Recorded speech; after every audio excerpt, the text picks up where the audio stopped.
Yuri Rivet est président, cofondateur de Synopsis qui a fait l'enquête. Bonsoir, M. Rivet. Bonsoir, M. Fillon. Dites-nous quand et comment a été effectuée cette enquête?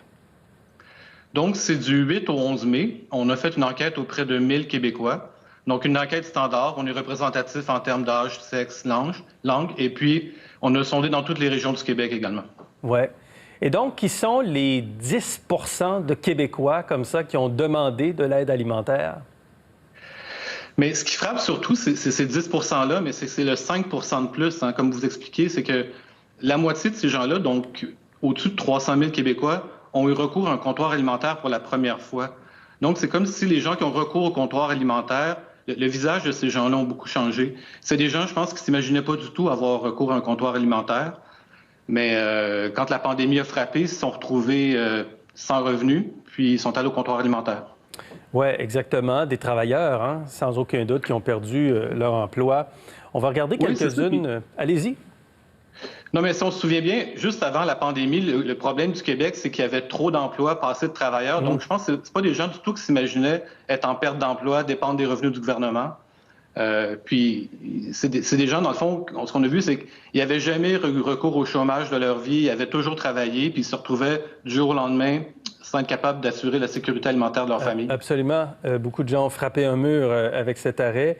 On va regarder 3 questions de votre enquête. C'est assez intéressant. Dans quelle mesure seriez-vous à l'aise de dire à vos proches que vous avez eu recours à un comptoir d'aide alimentaire? Très à l'aise, assez à l'aise, il y en a un peu, mais pas beaucoup. C'est surtout des gens peu à l'aise, pas à l'aise du tout de dire ça. Une forme de honte, pourrait-on dire, M. Rivet? Oui, c'est ça, de gêne psychosocial, de stigmatisation. Puis ce qui est paradoxal, c'est que dans une autre question du sondage, on disait les gens étaient d'accord que aujourd'hui, c'est pas juste les gens les plus défavorisés qui ont recours à des comptoirs d'aide, ça peut être à peu près n'importe qui. Donc, cette idée-là fait du chemin et est acceptée.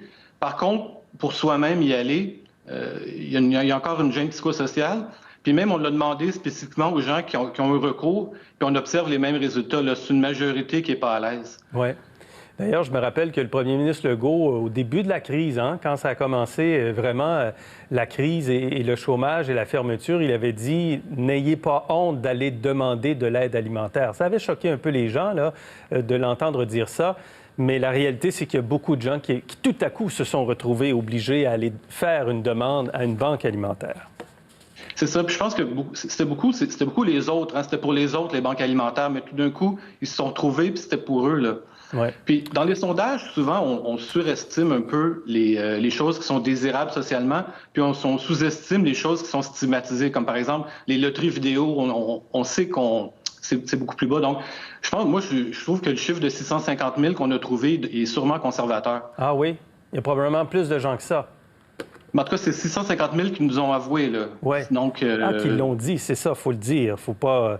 OK, on va regarder une autre question de votre enquête. Si vous ne trouvez pas un emploi lorsque la PCU, Assurance Emploi, se terminera, pendant combien de temps pourrez-vous assurer une alimentation adéquate à vous et à votre famille avant d'avoir recours à un comptoir d'aide alimentaire? 18 disent 4 semaines ou moins, 35 5 semaines et plus. Donc, il y a quand même, ça va venir rapidement à la fin des soutiens gouvernementaux. Beaucoup de gens pourraient tout à coup devoir se tourner vers la banque alimentaire. C'est ça. Puis l'autre chiffre qui est très grand là-dedans, c'est 46 qui disent « je ne sais pas ». Je ne sais pas. Donc, dans le fond, c'est qu'il y a juste 35 qui ont une espèce de plan de contingence pour un mois. Mais tout le reste, c'est soit qu'ils savent qu'ils vont arriver rapidement au bout de leur vivre ou ils n'ont juste pas de plan. Là. On va voir, mais on va voir, il n'y aura pas 36 solutions. Oui, c'est très intéressant. Puis on va regarder une dernière question de votre enquête. Si vous deviez faire face à une dépense imprévue de 500 $, que feriez-vous?